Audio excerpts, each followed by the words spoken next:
Mimi sijui mambo yalibadilika saa ngapi. Lakini nakumbuka saa 11 baba amekuja kuniamsha. Anasema twende hospitali. Sasa madaktari wanasema ukienda wewe atapata ile, yani atarudisha utulivu. Kwa wanasema twende. Sasa nikaona ile style ya kuendesha gari tulivyotoka ile, nikasema nikamuuliza baba huyu mtu bado ni mzima?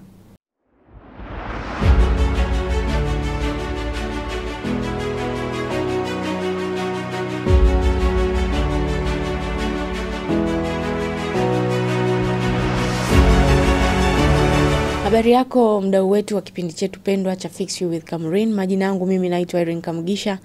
Karibu tena kwenye episode nyingine tunayokuandalia siku ya leo. Nilipokea maoni kutoka kwa mdau wa kipindi hiki ambaye ni mfuatiliaji wetu, akaniambia kwamba dada Irene unatuletea wageni wengi sana. Kuna kipindi nilifanya na dada mmoja aliwahi kufiwa na mume wake.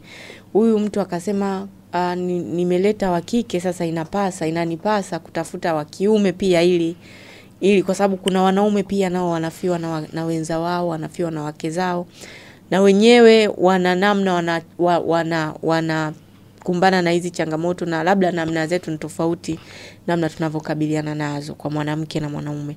Kwa hiyo leo sasa nimemleta kaka anaitwa Innocent Aniset. Ni mdau wa maendeleo ya vijana, lakini pia anasema ni brand strategist, ni mhamasishaji wa watu kujifunza kupitia usomaji wa vitabu. Hapa ndo mimi namuelewa zaidi. Lakini pia anasema yuko single but not by choice. Yuko single by circumstances. Kwa hiyo alijikuta na yeye ameoana na mwanamke, amempenda sana, maisha yakawa yanakwenda vizuri, wakatarajia kwamba ataishi forever ikakatishwa. Sasa yuko hapa nimemuita aweze kutuambia safari yake ya ugane. Ni ugane, right? Wanaita ugane. Safari yake ya ugane yeye ikoje. Kwa sababu unajua one thing I know for sure ni kwamba kila mtu ana darasa. Yani kujifunza kwa mtu aliyopitia ni vizuri zaidi kuliko kusikia story au kusoma kwenye kitabu. Kwa hiyo ni vizuri tukajifunza kwake ili tuweze na sisi kuona tutapigaje hatua kwa sisi ambao tumefiwa na wenza, kutoka hapa tulipo kufika uko mbele tusiko kujua. Umeona? Kwa karibu sana kama ni wewe ndo mara ya kwanza unatuona hapa leo, na kukaribisha sana kuwa sehemu ya familia hii kwa kusubscribe, alafu tuone maoni yako na nini unataka kujifunza kutoka kwenye platform yetu. Karibu sana Innocent Aniset. Asante Irene, asante sana. Ungependa nikuite nikuite? Yes, niite Ino. Nikuite Ino. Haya, karibu sana. Nimekutambulisha vile ambavyo umeniambia kwa ufupi sana. Sijui kuna kingine ambacho ungependa wadau wakijue kuhusu wewe. Tofauti na hayo kwamba mimi ni mdau wa maendeleo ya vijana na ninawasaidia watu kujenga brand zao. Yes. Hususan mtandaoni, na pia kuhamasisha watu kujifunza. Kwa sababu mimi kwa taaluma ni mwalimu. Okay. Taaluma yangu ni mwalimu, na nimeamua kwa sababu sijaajiriwa katika sekta ya elimu popote, nimeamua kutumia elimu nilionayo kupitia mtandao kuhamasisha watu wengine pia kujifunza. Alright. Kwa hiyo hilo hasa ndo watu wengi wananijua kwalo. Wewe tulikutana kwenye event moja hivi. Kuna bwana mmoja alikuwa anazindua kitabu chake. Ndiyo. Anaitwa Chazinduku. Ndiyo. Na baada ya hapo nikaanza kukufuatilia. Sawa. Mwezi wa 4 tarehe 25 2024 kwenye ukurasa wako wa Facebook ulitoa update ya maisha yako kwa ufupi sana juu ya kupotelewa na mke wako, namna mlivyokutana, mna watoto wangapi. Vyote hivi mimi naviona hapa kwenye historia yako. Sasa. Lakini sitaki niiseme mimi sasa. Kwa sababu mimi sio ya kwangu, ni ya kwako. Kwa hiyo wewe naomba uambie watazamaji kwanza what happened, nini kilitokea. Okay. Hadithi yangu mimi ni sio ndefu, ni fupi, lakini imejaa vitu ambavyo naamini kuna mtu anaweza akajifunza. Na hatuombei mtu yote apitie katika changamoto ambazo mimi nimepitia, lakini hakuna anayepanga kesho yake. Exactly. Kwa hiyo inaweza ikamtokea mtu yoyote wakati wowote.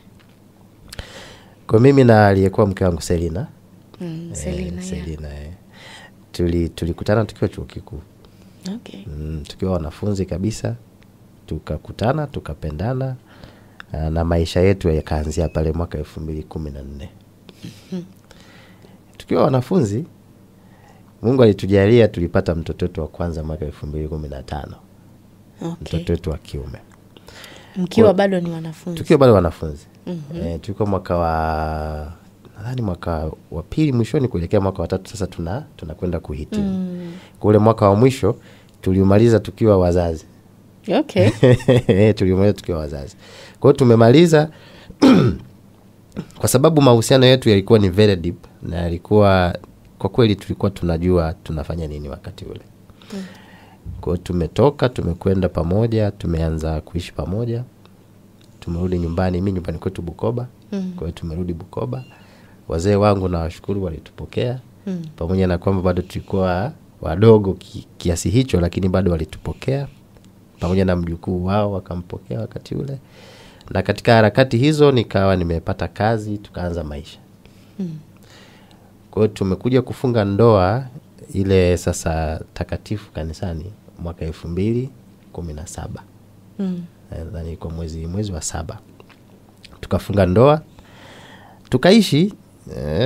Nimepitia vipindi hapo, nimehamishwa kikazi kwa sababu nilikuwa nafanya kazi, nimehamishwa kazi, nimepelekwa huku. Baadaye nikarudishwa tena Bukoba. Kwa hiyo tukawa tunaishi pale. Baada ya kufunga ndoa tukafanya maamuzi. Sasa kwa sababu tumekwisha patana. Unajua katika maisha kuna vitu vingi vya kusema ni mafanikio. Na ndoa ni kitu kikubwa. Yes. Ni kitu kikubwa kwa sababu for decision ya kuishi na mtu miaka yako yote iliyobaki, unaona kabisa ni milestone kubwa unakuwa umepiga. Kwa hiyo baada ya kuwa tumeona pamoja kwamba yeye ameshapata mume, mimi nimeshapata mke, tumeshapata na mtoto, tuanze kujenga. Okay. Kwa hiyo tukafanya maamuzi ya kuanza kujenga nyumba ya kuishi. Tukaanza ujenzi 2018 nadhani. Tulikuwa tunategemea mtoto mwingine mwaka huu 2018. 2018 tuseme 2018 hapo mwishoni. 2018 mimi nikapata transfer, nikapata promotion kazini, nikapata transfer kutoka Bukoba niende Simiyu, mkoa wa Simiyu kikazi. Sasa mke wangu alikuwa mjamzito. Nikafikiri sijawahi mimi kuishi Simiyu. Mazingira ya kule ni mapya kabisa, siyafahamu. Nikisema niende na mke wangu tumeongozana safari hiyo ya kwanza, nikaona itakuwa ni changamoto na ni mjamzito. Tukashauriana na familia, tukaona abaki kwanza pale nyumbani. Wakati huo mimi nikaangalia mazingira yaliyoko Simiyu. Akishajifungua atakuja kujoin safari yetu, sasa tuendelee na maisha mengine baada ya mwajiri kuona tukafanya kazi sehemu nyingine. Kwa hiyo nimekwenda Simiyu, nimekaa, ilikuwa Disemba, kwa hiyo tuseme Januari ile mke wangu akajifungua. Januari 2019. 2019. Akaja huyu Lina Aganyira. Akajifungua mtoto wa pili. Lina Aganyira, yes. Kwa hiyo nimekwenda, nimeona mtoto, tumesherehekea pale. Unajua tunapata likizo ya uzazi wiki moja, nikaenda, tukakaa, tukazungumza, tukarudi. Sasa kwa desturi sisi wa Kristo tunakuwa na utaratibu wa kubatiza watoto. Yes. Na tulikuwa tumepanga tutambatiza mtoto wetu wakati wa Pasaka, kama hivi ambavyo kesho ni Pasaka. Yeah. Kwa hiyo Pasaka ile ilikuwa tukambatize pia mtoto wetu. Lakini siku chache kabla ya Pasaka mke wangu alianza kuumwa. Ghafla. Alianza kuumwa ghafla. mwili wake ulivimba na nini. Kuna changamoto kadhaa alipitia za kiafya ambazo ukija kuzielezea baadaye ni kama alipata complications wakati wa kujifungua.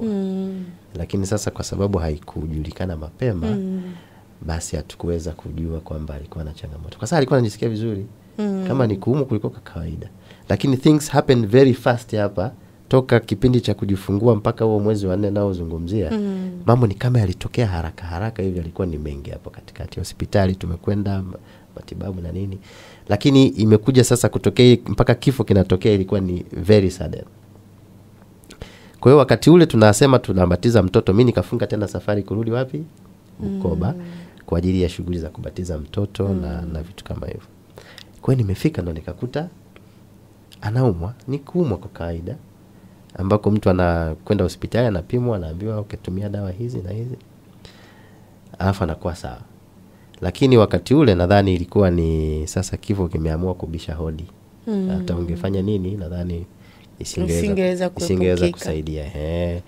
Kwa hiyo nimekwenda, tumekaa, nikaona ni mgonjwa, nikasema inabidi tuende hospitali. Sasa imagine shughuli ya kubatiza mtoto, si anakwenda mama, baba na wale mashahidi wasimamizi wao. Mke wangu hakuweza kwenda. Kwa hiyo nilikwenda mimi, wale wasimamizi wawili, mama na baba na ndugu zangu wengine. Yeye hakuweza kwenda kushughulika na habari ya ubatizo wa mtoto. Sasa nakumbuka nikiwa kanisani, tumekaa, nimebeba mtoto, nilikuwa na feel kuna gap. And there is a gap. There is someone who is supposed to be here, lakini hayupo. Yani you can feel the gap kwamba mtu huyu, yani sasa ukija kurudi nyuma, nitakuja kueleza baadaye, ukija kurudi nyuma ni kama unaanza kuona mtu alikuwa anaanza kuondoka taratibu, yani kwenye maisha anaondoka taratibu. You cannot see that in the moment.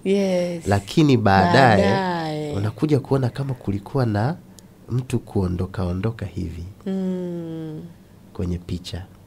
Kwa hiyo tumekaa pale, na mtoto anatakiwa kuwepo hapa, lakini hayupo. Kwa hiyo tukabatiza mtoto, tukarudi. Hiyo ilikuwa Pasaka ya pili, ile Jumatatu ya Pasaka 2019. Kwa hiyo tumerudi nyumbani, nikasema no, huyu nadhani inabidi sasa twende hospitali like intensively. Waende wakapime vitu vingi, tuangalia na shida gani. Kwa hiyo Jumanne ile tukaamka, tukufanya kitu kingine chochote, tukaenda hospitali kwa ajili ya vipimo.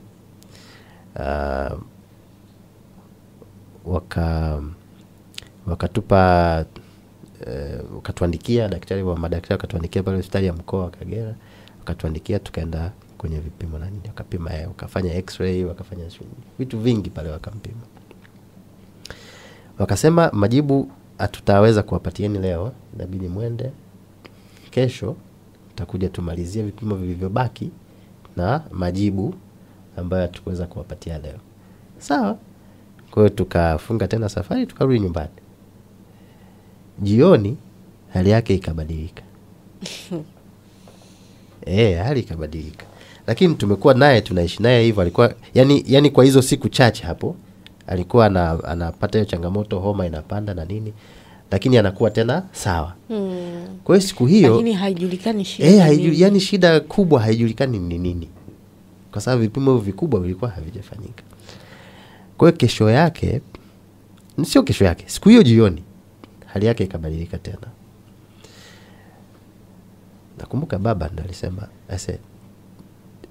tuendeni tu hospitali. Babangu akasema tuendeni tu hospitali, naweza tukaona ni jambo la kawaida, lakini ikawa kubwa. Kwa baba akasema tuende hospitali. Sawa, kwa sababu kifo hakibishi hodi, nakwambia. Yani haujui dakika gani. Kwa tumetoka, tumekwenda hospitali, wamempokea pale madaktari. Wakasema sasa kwa sababu ni usiku, ilikuwa kama saa 2 hivi usiku, tutamlaza, alafu tutamfanyia vipimo, na yale majibu ambayo alikuwa hajapata tutakwenda tutachukua, tusome, tuone changamoto iko wapi. Kwa pale akapelekwa chumbani, tukakaa tukazungumza. Akasema sasa najisikia vizuri. Sijui naelewa. Akasema sasa najisikia vizuri. Mimi hapo nilikuwa nimepanga safari yangu, sasa natakiwa kurudi kazini. Muda nilopewa kwa ajili ya likizo ya Easter unaisha. Unajua natakiwa kurudi kazini, mimi nasimamia kituo cha kazi na nini, natakiwa kurudi. Kwa hiyo muda ule nikaona sasa anaendelea vizuri. Kwa tukakaa tukazungumza, tukaongea, tukacheka, tukafurahi. Ikabidi sasa mimi na baba turudi nyumbani.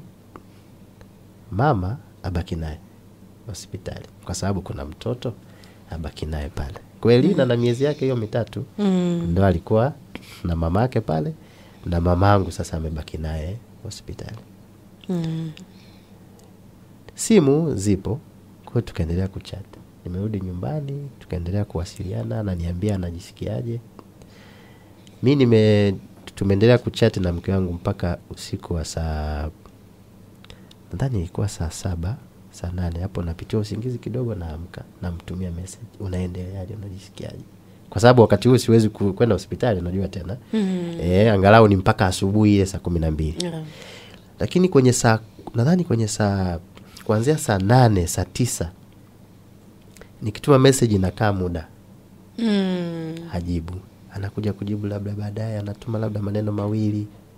Nikaanza kupata wasiwasi. Imekuaje? Akaanza akaniandikia, nakumbuka niandikia message kama mara 3 hiyo, ananiambia naogopa. Anaogopa nini? Naambia jikaze, asubuhi inakaribia kufika. Nakuja asubuhi. Nasema sawa.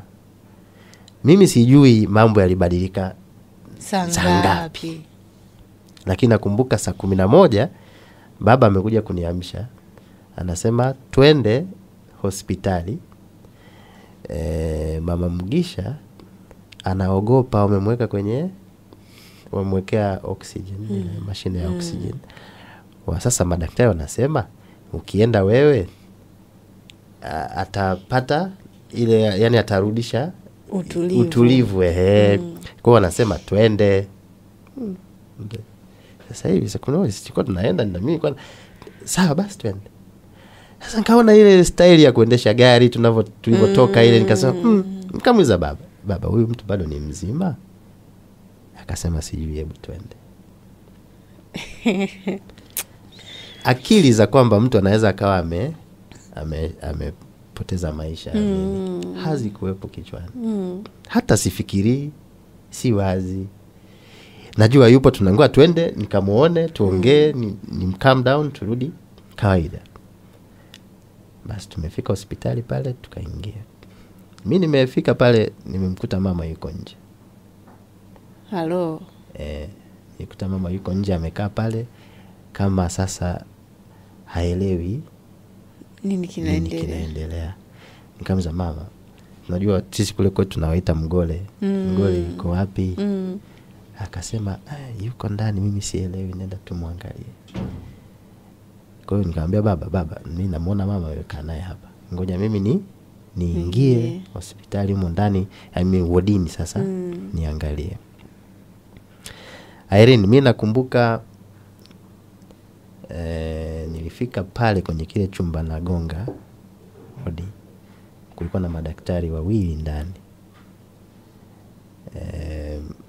Nikamwambia mimi mume wake, kwa sababu alikuwa hawafungui. Nikasema mimi mume wake naomba mnifungulie. Daktari mmoja akafungua, akaangalia hivi, akachungulia. Nadhani akaangalia kwanza mtu anayekuja ana hali gani. Unajua ile asije akaruhusu mtu afu ikawa majanga. Akasema umesema mume wake? Ngambia haya ingia. Nimeingia pale, mimi nikuta mke wangu ameshamweka chini. Mwili wake sasa ameweka chini. Elina, wewe tunazungumza, alikuwa amelala kitandani pale, maskini hajui chochote, yupo tu ameangalia juu. Kumbe alikuwa na mtoto. Alikuwa na mtoto. Tulikuwa na mtoto hospitali pale.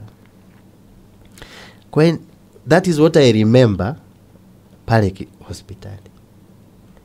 Madaktari wakaniambia tumejaribu njia zetu zote kama wanavyosemaga, lakini imeshindikana. Kaambia sawa.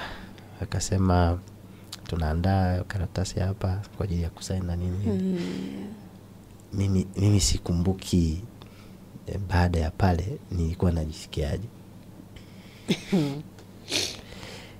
Yaani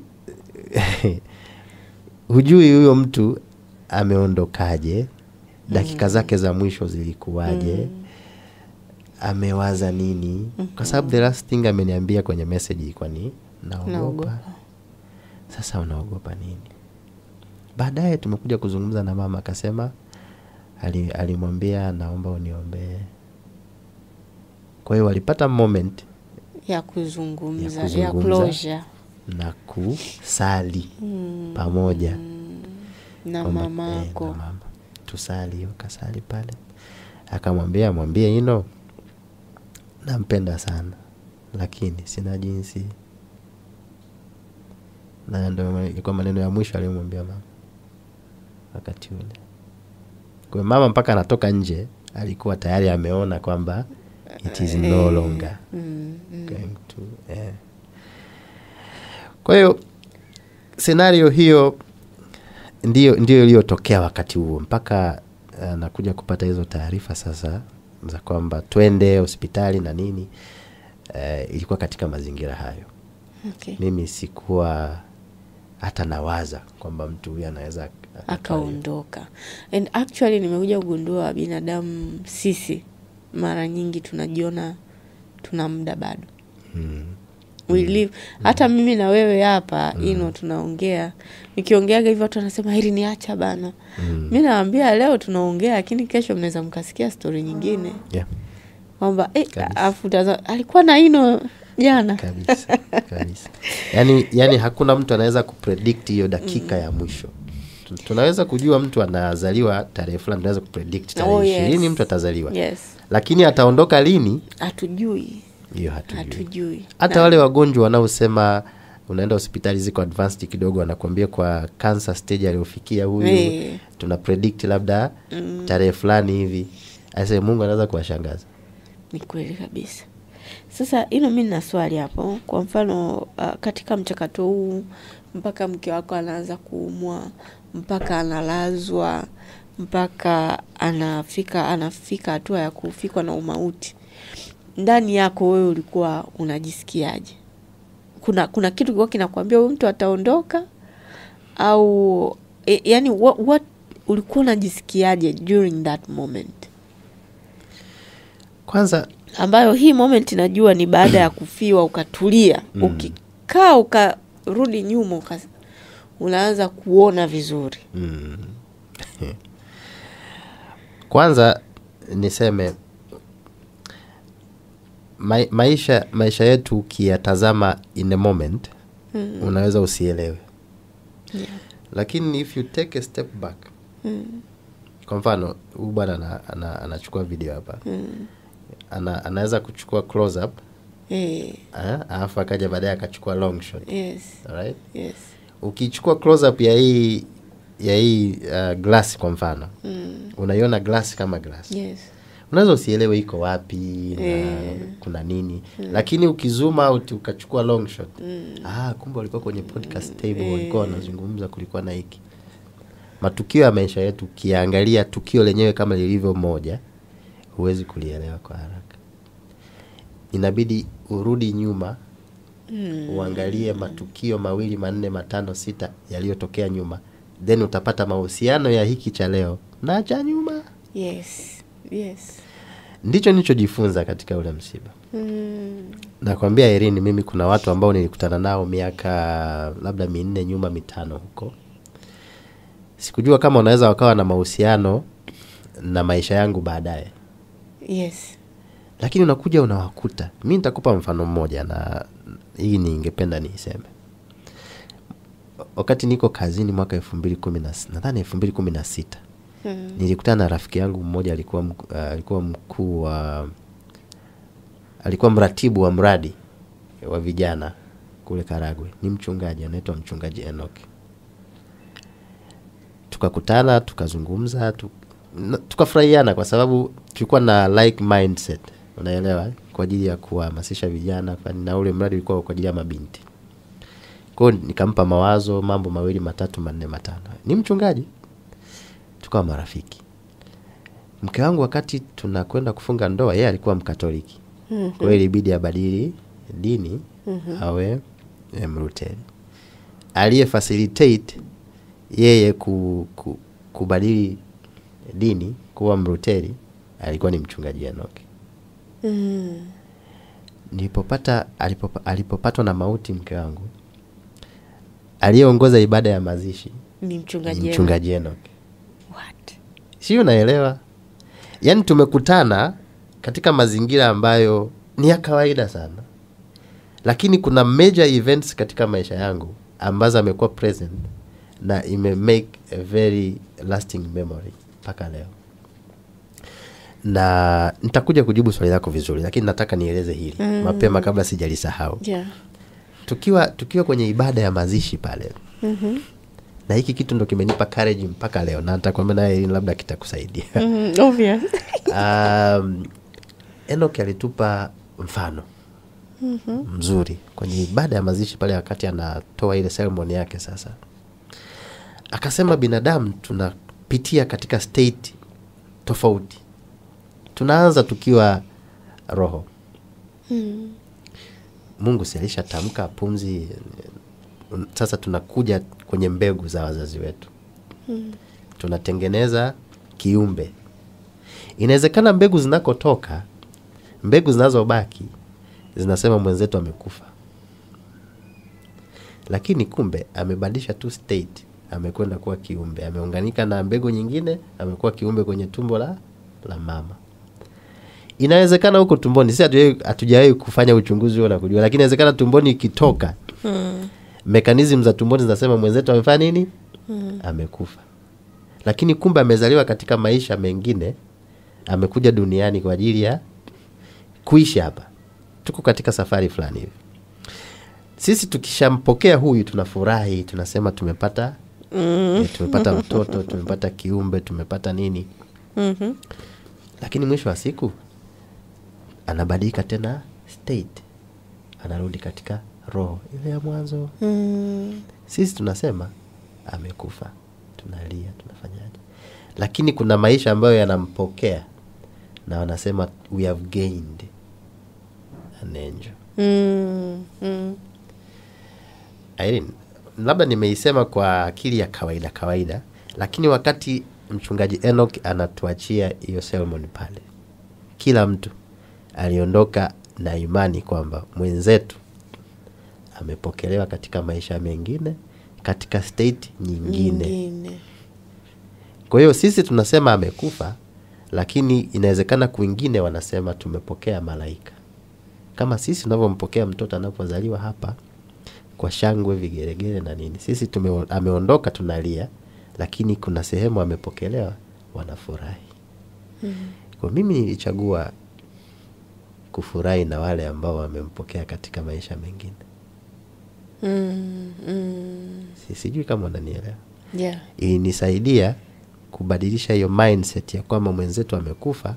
Niliamua kuipokea kama amezaliwa katika maisha mengine na amepokelewa kule kwa shangwe, kama ambavyo inawezekana wakati anazaliwa wazazi walifurahi, majirani walifurahi, marafiki walifurahi. Unanipata? Yeah. Imenipa nguvu sana toka kipindi kile.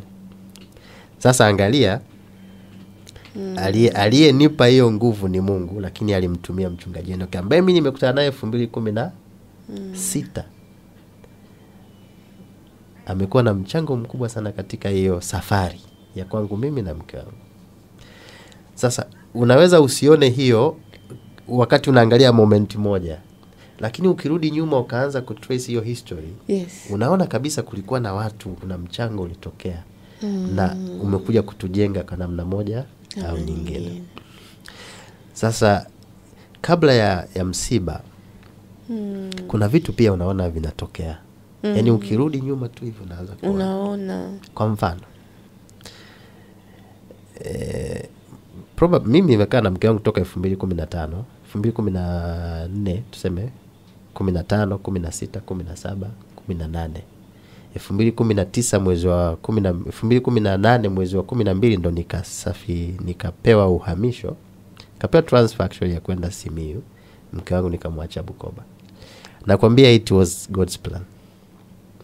Yani Mungu, mimi nakwambia Mungu ni kama alianza kunizoeza kuishi mwenyewe. Okay. Umeelewa? Yani mimi nimeishi na mke wangu miaka yote hii, lakini God has already seen that in a few months to come wewe utaanza kuishi peke yako. Na kuandaa, nenda Simiyu, mke wako utamwacha hapa, utakwenda kule na utafanya kazi.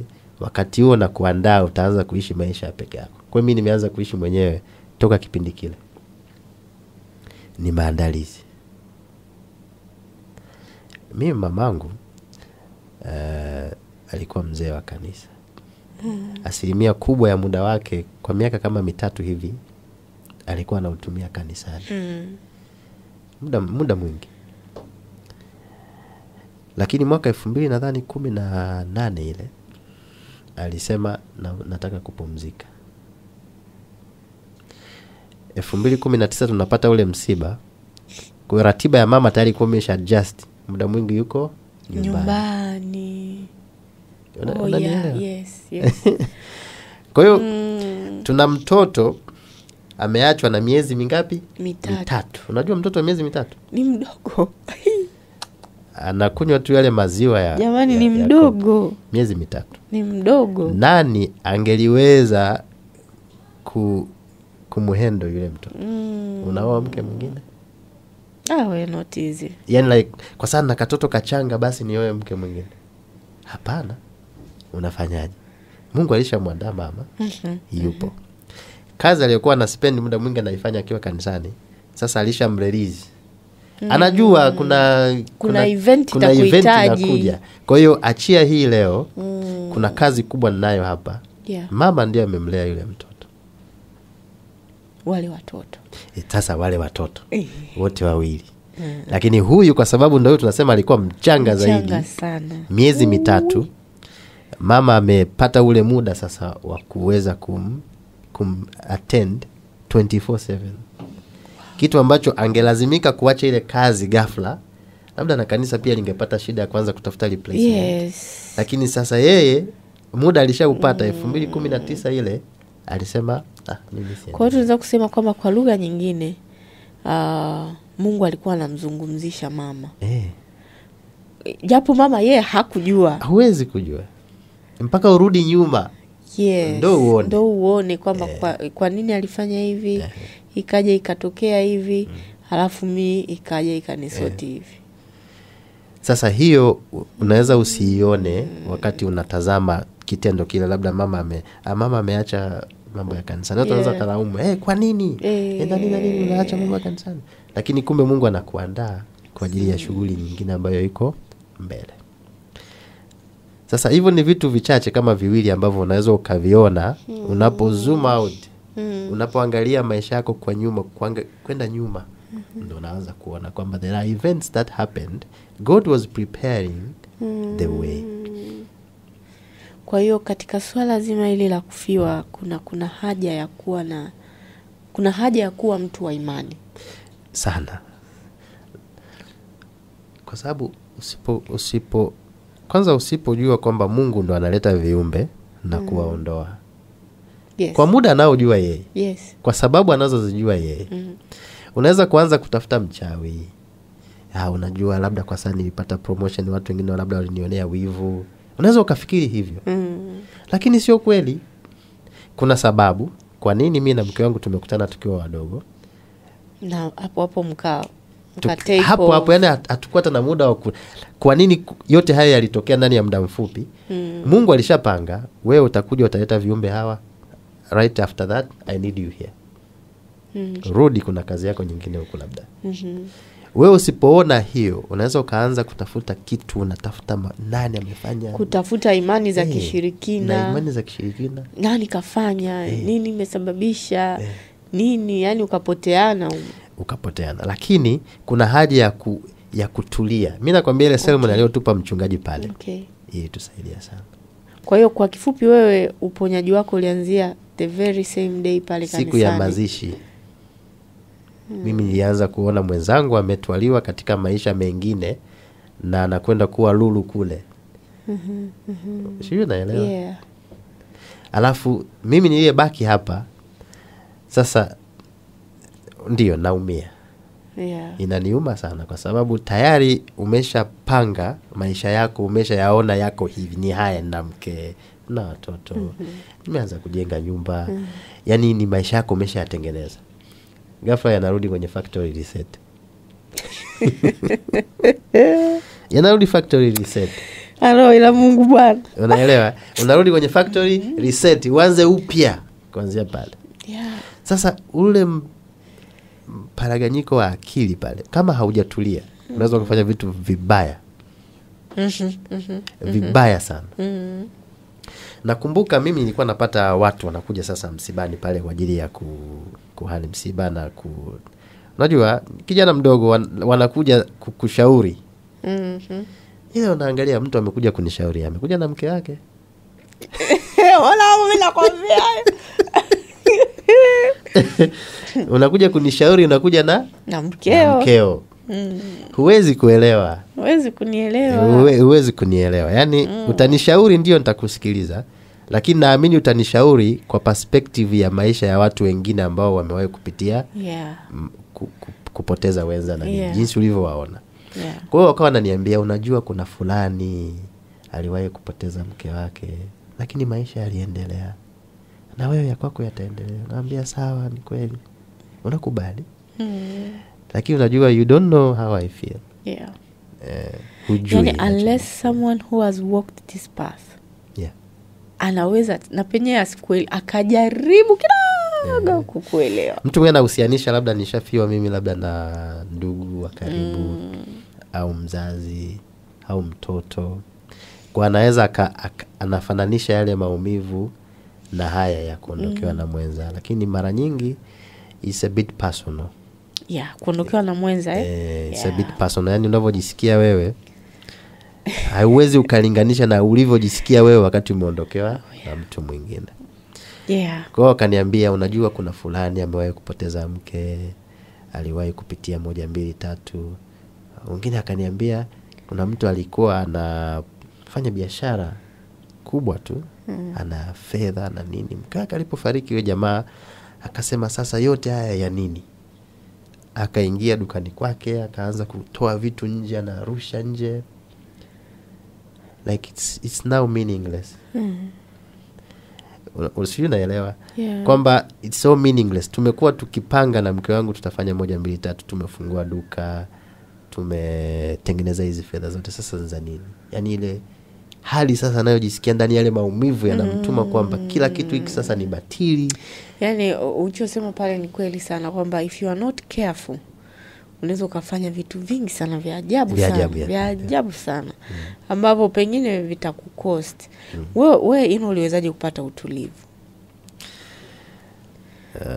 Unajua sio rahisi kupata utulivu Kwanza kwa sababu huku ndani kuna fukuta.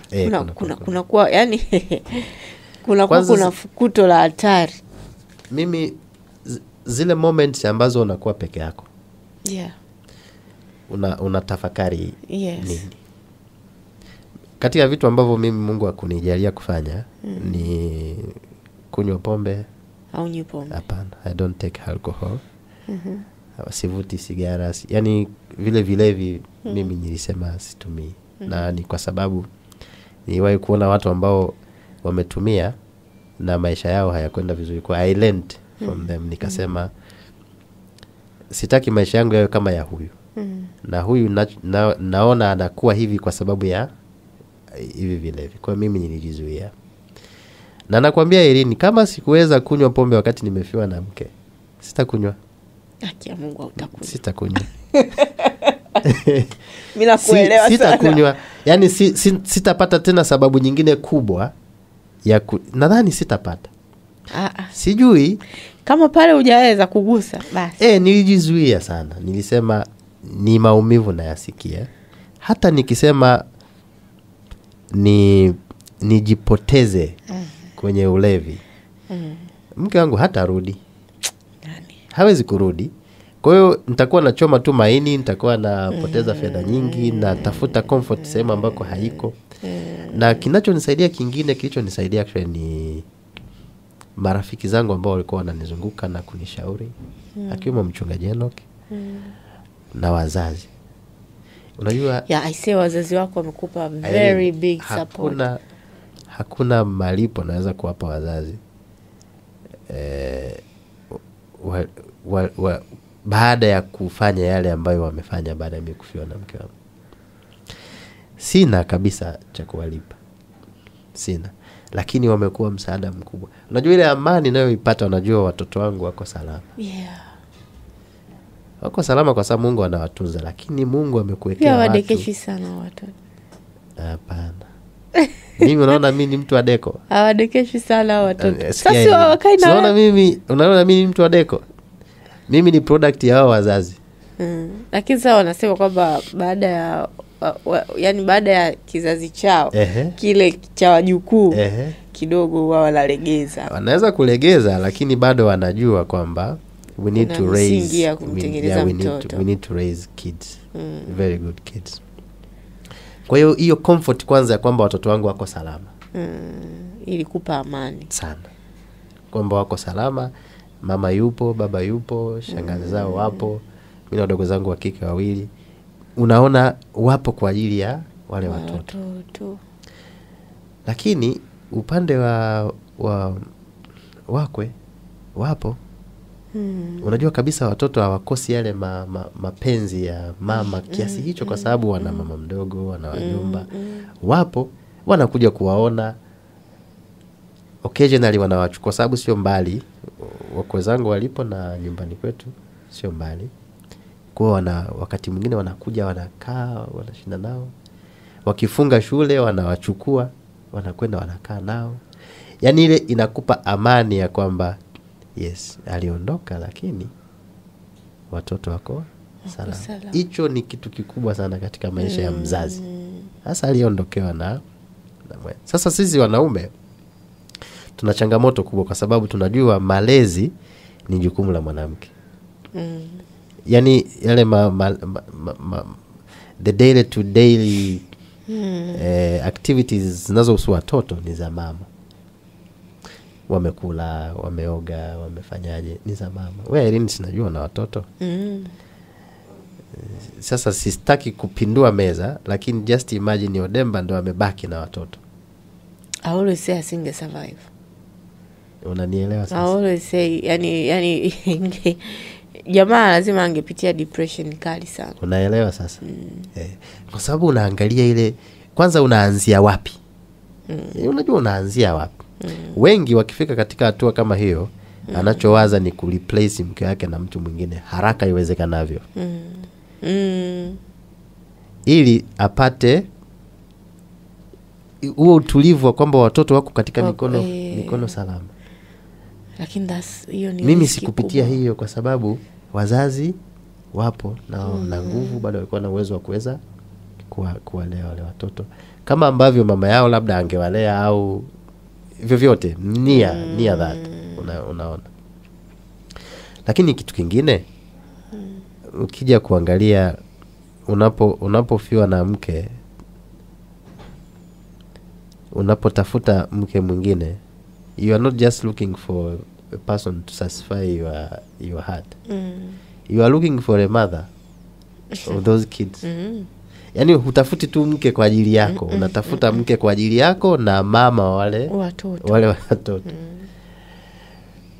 Kwa mimi, baada ya kuona watoto sasa tayari wameshapata hiyo uhakika wa kuishi na kulelewa katika mazingira salama, sikuwa na haraka ya kutafuta mke, kwa sababu hiyo anakuja kwanza kukuvuruga. Ndani hiyo miezi michache, miaka michache hiyo, hata kama ni mwaka mmoja miwili, you are just looking for stress. Kwa sababu kwanza utakuwa unakimbia unatafuta mtu wa kureplace, na unatafuta almost exactly mtu kama uliondokewa naye. Ile haraka ile. Yes. Unatafuta replacement. Na sio replacement tu, unatafuta mtu ambaye anafanana na yule, kwa sababu utakuwa unaona kama kila mtu hafiti. Kila mtu hafiti. Kwa hiyo frustrations zinaweza zikawa nyingi pale. Wewe ulikuwa auotioti kidogo. Ndoto za kwamba mtu anakurudia, kumuota, unazungumza naye. Hiyo inakuja hiyo. Hiyo ya kwamba mtu anakutokea ndotoni mnazungumza. I say mara nyingi sana. Ilikuwa inakuja mara nyingi. Ilipotea baada ya muda gani? Sasa ile frequency ya mara nyingi nadhani iende napungua. I can't trace. Lakini iende napungua. Haijaisha kabisa.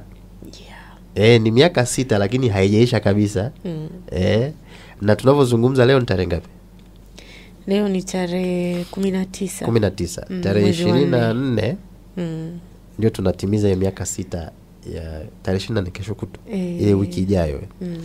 Ndio tunafikisha miaka 6 toka amefariki. Lakini hizo moments za mtu kukurudia ndotoni, ukajikuta mnazungumza, alafu unajua ndoto zilivyo. Huelewi ametokea wapi, huelewi amepitia wapi tena ameondoka. Lakini unaona kabisa.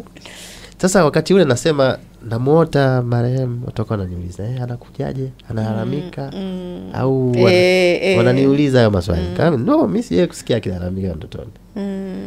Yani hivyo. Sijawahi kusikia moments za yeye labda kurudi katika ndoto na kulalamika. Ni moments tu za kawaida. Mmezungumza, umekutana sehemu fulani, uko na mtu mnazungumza, mko labda 2 3. Hivyo tu. Lakini ile ya kusema zimeisha kabisa, hapana. Bado zinakuja. Sometimes still pops up. It pops up once in a while. Once in a while. Na kuna wakati unakaa unamkumbuka. Na rafiki yangu mmoja aliniambia, unajua ukija kupata mke inabidi upate mke ambaye utakuwa na moments ambazo utamkumbuka mwenzio, asihisi wakati huo haumpendi. Yani yule mtu yeko naye asihisi kwamba unaposema yani unapoanza labda ukimzungumzia your departed wife, asifikiri kwamba wewe haumpendi huyo uliye naye wakati huo. Lakini aelewe kwamba there are moments that it is going to come about huyo mtu aliyeondoka. Yani kuna moments utakumbuka, na vitu vya kutukumbusha ni vingi. Memories ni nyingi. Unajua ujana tu ukiangalia mtoto pale watoto ukiangalia pale tayari ni kumbukumbu tosha kabisa. Mimi mwanangu wa kwanza anafanana na babake. Copyright. Unaona sasa. Copy. Yaani ukiamka ukikutana naye huyu hapo. Mwanangu anaitwa Lina. Na tulitafuta hilo jina na mamake. Wakati tunazungumza kuhusu jina. Sasa mtoto tutamuitaje na nini? Majina tuka propose. Somehow nikakama hapo na jina la Lina. Wakati mamake amefariki, watu wakasema sasa mamake anaitwa Selina, yeye anaitwa Lina. Unaonaje uongeze hiyo se na mtoto? Nikamwambia hapana, tulikubaliana Lina. Tulikubaliana Lina ndicho tu. Hii nyingine hii haipo. Na ilikuwa ni kwa sababu moja, kukipa identity ya mtoto. Unajua mtoto Selina, mama Selina. Nilitaka tu hiyo kutenganisha majina. Jina la huyu libaki kama lilivyo, lakini itakuwa ni kumbukumbu. Itakuwa ni kumbukumbu. Mama alikuwa anaitwa Selina, mimi naitwa Lina. Yani kuna namna ambavyo pia mtoto anaanza kurelate na mamake somehow. Kupitia jina tu. Kwa hiyo wewe unaogopa kuoa sasa hivi? Hapana. Au unasemaje? Mimi nimekuwa na mahusiano serious na mtu miaka 2 baada ya kifo cha mke wangu, nadhani ilikuwa 2022. Tulikuwa na mahusiano serious lakini didn't work out. Kwa hiyo tulikuja kuachana 2024. Nadhani kuna msuli unakuwa nao tu kwamba if it doesn't work it's fine. Yani I say anything can happen in life. Yani ukisha kuwa nayo mentality, it didn't work out. Na basi ndo basi yani ndo hivyo. Haikuwezekana, ilishindikana, tukakubaliana bwana mambo hayawezekani hivyo. Na kuoa tena ni kitu ambacho akiepukiki wakati mwingine. Kwa sababu we need a life, yes, yeah. Need a life. Lakini hatuwezi kukimbilia kuoa kwa sababu tuko single. Yani hitaji la kuoa sio kwa sababu uko single. Ni kwa sababu kuna vitu umeviona vinahitaji mwenza. You need help, you need that kind of a relationship wakati huo. Ndio nasema sasa hebu nioe. Lakini wakati huu niko focus na vitu vingine kabisa. Kwa mambo ya kuoa sasa hivi sijayapa kipaumbele. Okay. At this point in life ni kitu gani unakiogopa sana? Hebu nifafanulie kuogopa. What scares you? What do you fear? Okay. Nini unakiogopa? Sasa hivi bana. Ninaogopa kuwa sehemu ya maisha ya mtu alafu nikayavuruga. Inawezekana ni concept mpya, lakini sipendi kuwa part of someone else's life alafu mimi nikawe misery. Yani nikamsababishie matatizo, nikamsababishie msongo wa mawazo, nikamsababishie yani nikawe kero kwenye maisha ya mtu. Hicho kitu nakiogopa sana, sikitaki. Kwa utaona ndio maana kila siku natamani kujiboresha, kuwa to be as better as possible, ili hata kama nakuja kukutana na mtu tunaingia kwenye mahusiano niwe the best version of myself. Okay, kujiboresha hakuishi sawa, lakini sitaki mimi nikawe kero kwenye maisha ya mtu mwingine, sitaki. Na najitahidi mtu mwingine asije kuwa tatizo kwenye maisha. I know. Kwa hiyo hilo jambo naliogopa sana. Na mimi na falsafa moja ambayo inanisaidia. Kama sina uhakika wa kuishi na mtu, sitaki kuingia naye kwenye mahusiano. Kwa sababu sina sababu. Sina sababu. Potezeana muda. It doesn't make sense. Oh, yes. Yani kama sina uhakika wa kuwa naye maisha yangu yaliyobaki. Sasa tunaanzisha mahusiano ya nini? What is it for? Na nadhani ni makosa kuamsha hisia za mapenzi katika moyo wa mtu ambaye huna mpango naye. Wow. Nadhani iko hivyo. Yani sasa kwa nini? Why? Unajua katika umri kama huu kuna watu mtu anasema bwana kaka nimekupenda na nini. Lakini unaangalia mimi I don't see kama tunaweza kuwa na mahusiano ya kiasi hicho. Sasa mtu mwingine angekimbilia kusema haya sawa, si unajua tena sasa hivi tuna tamaa zinatangulia ubinadamu huko nyuma. Kwa hiyo ukitanguliza tamaa ukitanguliza tamaa mbele mtakwenda kuharibiana. Na mimi niliingia kwenye mahusiano tuseme mwaka 2022 by kwa kuamini kwamba I had got the right person.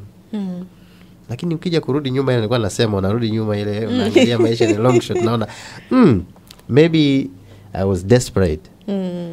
Yaani kuna ile hitaji la connect na mtu na nini. Kwa hiyo kuna mtu unaweza kukutana naye ukafikiri you got it. You hit the jackpot. Lakini it is wrong wakati mwingine. Kwa hiyo ni uoga wangu mkubwa sasa hivi kujikuta na kwenda katika maisha ya mtu alafu wewe unakuwa mzigo. Alright. Sawa. Sasa nafikiri tumezungumza, tumepata nani ushauri wako kwa wakina baba wagane ambao wamepoteza wenza.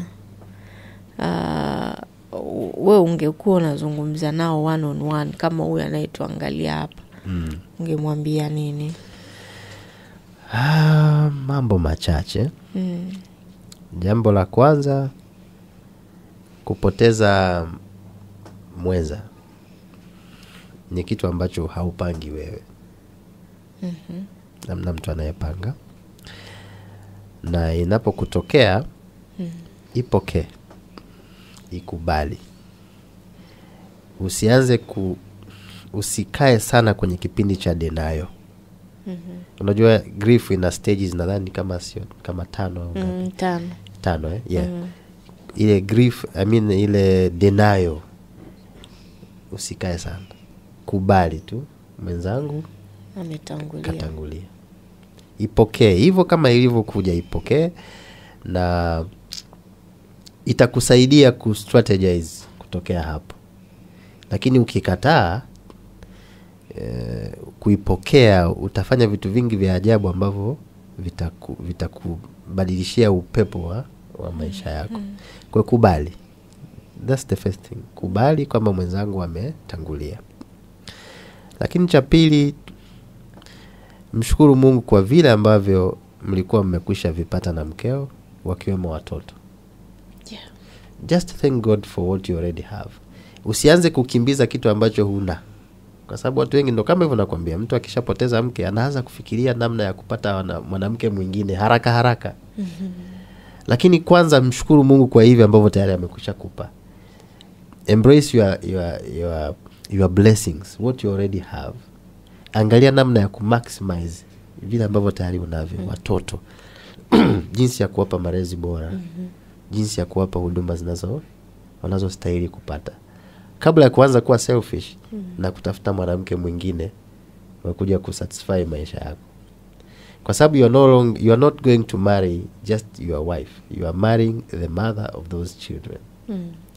Kwa usiwe na haraka ya kutafuta mtu mwingine. Just pause. Mtu atakuja ambaye ni the right person at the right time. Kwa hiyo hilo ni jambo ambalo nadhani watu wengi wanalioverlook wanapopitia katika changamoto kama hizi. Lakini jambo la tatu, jiweke sana karibu na Mungu. Aisema majibu mengi utayapata huko. Sana. When you are close to God, kuna majibu ya maswali uko nayo unayapata bila kutumia nguvu kubwa. Mimi nakumbuka wakati nimepata matatizo hayo, nimesoma sana Biblia sana. Na imenipa utulivu kwa sababu naona, yani the more I read the word of God, the more I see kwamba ninaweza kutoboa katika hili. Kwa sababu ukisoma visa vya kwenye Biblia, nikianza kukutajia hapa watu ambao wamepitia kwenye changamoto sio za kufiwa, lakini changamoto walizopitia na Mungu akawaonyesha mlango wa kutokea, ni wengi. Na neno la Mungu ni faraja, ni muda wote.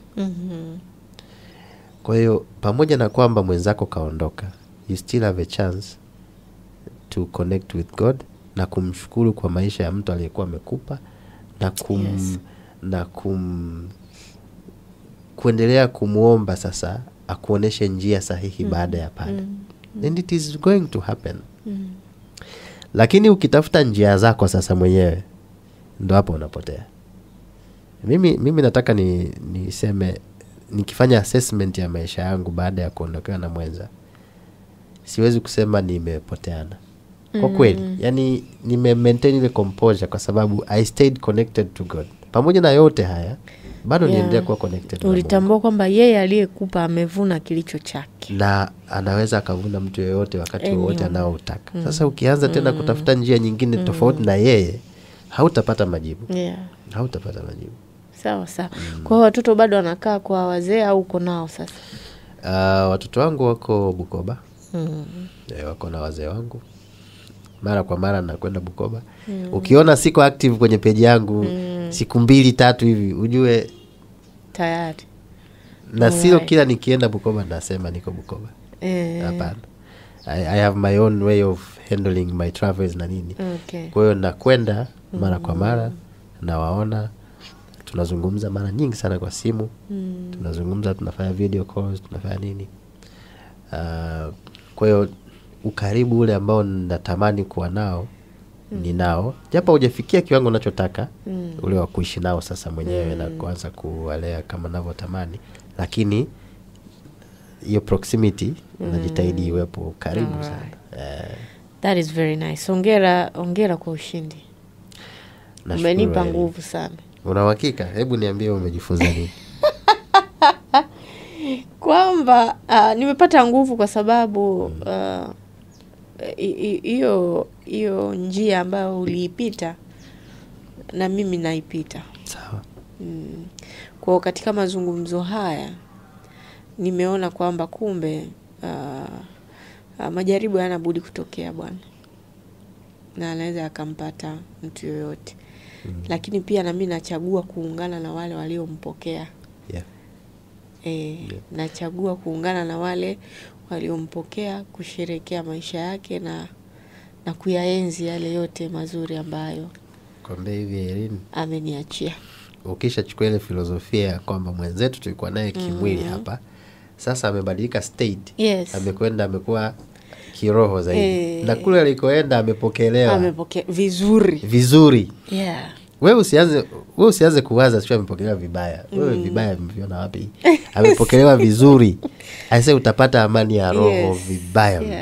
Yeah, sure. That is a very big thing ambayo nadhani watu wanatakiwa kuiangalia wanapokuwa wameondokewa na wenza. Yeah. Ona kama vile amepokelewa katika mikono mingine na watu wako wana rejoice kwa uwepo wake. Wewe utaishi huku duniani ukiwa na amani kabisa. Wow. Nimefurahia mazungumzo haya. Karibu sana tena Fix You. Leo tumezungumzia hicho kipengele, lakini siku nyingine najua utakuja na mambo mengine sasa ya vitabu na vitu kama hivyo. Kwa hiyo sasa wadau waweze kukufahamu unapatikana vipi. Kuna mtu anaweza akawa amependa bwana na nimependa alivyoongea, nataka awe rafiki yangu nibadilishe naye mawazo, mimi nimeondokewa na mwenza. So unajua alafu pia ukiwa umeondokewa na mwenza, I think unahitaji watu wenye ufikiri sawa. Yaani watu nisemeje, watu wenye thinking capability ya juu. Okay. Kwa sababu ukikutana na mwingine anakupeleka kwa Karumanzira vizuri kabisa. Ukasafishe nyota kabisa. Yani na utaamini.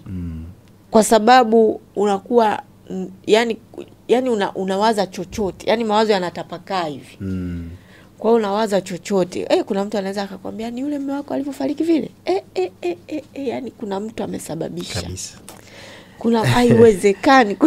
Na wewe in that moment unaweza ukasema alafu kweli. Yani alafu backup zinakuja, yani mawazo yanakuja kweli. Alafu hiki kilitokea kabla alafu alikuwa anafuatilia si vitu gani. Alafu yani unaanza kuconnect dots. Kwa moja ya kitu ambacho kinaweza kikakusaidia katika kupona au kupiga hatua kwenye hii kitu, ni lazima ukutane na watu sahihi.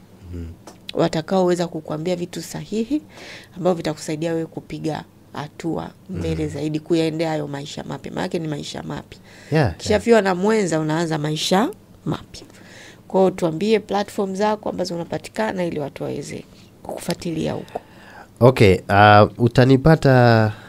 utanipata Instagram. Ndio sehemu kubwa ambayo nadhani platform ya wazi ambayo najitahidi kuwa consistent kwenye kupost na kila kitu. Na utakuta vitu vingi sana pale kwenye ile platform ambavyo ni vya kujenga. Positive mindset. Yes. Very positive mindset. Ukisearch at Inno Books, INNOBOOKS, halafu kuna underscore mwisho. Utakutana na page yangu pale. Tunafanya vitu vifuatavyo. Cha kwanza ni kuhamasisha vijana ku take charge ya maisha yao. It is something that I realized kwamba usipoamua kuchukua hatua za kutengeneza maisha yako wewe mwenyewe, circumstances zitayatengeneza na hutapenda matokeo yake. Kwa hiyo ni lazima wewe uchukue initiatives mwenyewe za kujitengeneza. Lakini unajitengenezaje? Unajitengeneza kwa kwanza kujifahamu vizuri, mwili wako, roho yako, nafsi, jinsi ambavyo wewe una operate katika hiyo 360 dimension. Yes. Ujifahamu vizuri. Alafu unakuwa na malengo, nataka kufanya nini na nini. Kwa hiyo nilivyoona mambo hayo ndio yanatakiwa, nikagundua kwamba kuna haja ya watu wengi pia kujifunza. kwa sababu watu wengi hawajui, they just lament maisha ni magumu, maisha yamekuwa hivi, lakini kumbe unaangalia mtu angejifunza mambo mawili matatu yangemsaidia kunyoosha hicho ambacho anaona ni kigumu. Ulaini ungetokea tu kwa namna moja au nyingine. Sasa tunajifunza vipi? Tunasoma vitabu vya watu ambao tayari wamekwisha kupitia hiyo safari na itafuta. Kwa hiyo utakuta naongelea sana vitu ambavyo vinapatikana kwenye vitabu. Alright. Najua Irene wewe ulikuwa na ile Cameroon Book Club sijui ishia wapi. Ipo ila ipo. Naamini wewe pia unajua hiyo safari kwamba it is very very very important watu kujifunza. Well, that is what I do pale kwenye hiyo page ya Instagram. Lakini nakuwa na sessions na wafanyabiashara, private sessions kabisa za kutengeneza brand. Kwa sababu mimi nimetengeneza hiyo platform pale Instagram, watu wanakuja wanajifunza wanafanya nini. Sasa kuna watu wana struggle, tunauza vitabu. Kwa hiyo tumeweza kufanya hicho kitu, kimewezekana, saving a lot of people, more than 1,000 people wana customers. Vitabu hivyo ni countless. Sasa watu wanafikiri kufanya biashara mtandaoni ni kitu kigumu sana, lakini kwa sababu I have walked through the journey, nimeona kwamba inawezekana. Kwa there are people ambao wanakuja kwa ajili ya kujifunza. Kwa hiyo pia hiyo tunafanya na kuwafundisha kupitia sasa platform hiyo unayoiona pale. Kwa namba za simu nazopatikana, mara nyingi utanipata kupitia WhatsApp kwenye hii namba 0689777602. Kwa Instagram ni @inobooks kuna _ na namba ya simu unaweza kunipata kupitia WhatsApp ni 0689777602. Ndio namba yangu ya simu hiyo. Sawa. Ndio. Alright, nakushukuru sana mdau wetu wa kipindi cha Fix You. Bila shaka umepata mambo mawili matatu ya kujifunza hapo. Naomba nione mawazo yako kwenye comments. Wewe ulipitia nini? Ulifiwa na nani? Na ulifanyaje mpaka ukavuka hapo ulipovuka? Kwa sababu lengo ni tujifunze from each other. Nijifunze kwako, ujifunze kwangu, tujifunze kwa Ino. Ndivyo maisha yanavyokwenda. Shukuru sana kwa muda wako. Majina yangu mimi naitwa Irene Kamugisha, na unaweza kanipata Instagram kama Irene Kamugisha _ kanipata TikTok kama Irene Kamugisha, Facebook ni Irene Kamugisha. Mpaka hapo tumefika mwisho wa episodi yetu hii. Tukutane tena kwenye episodi ijayo.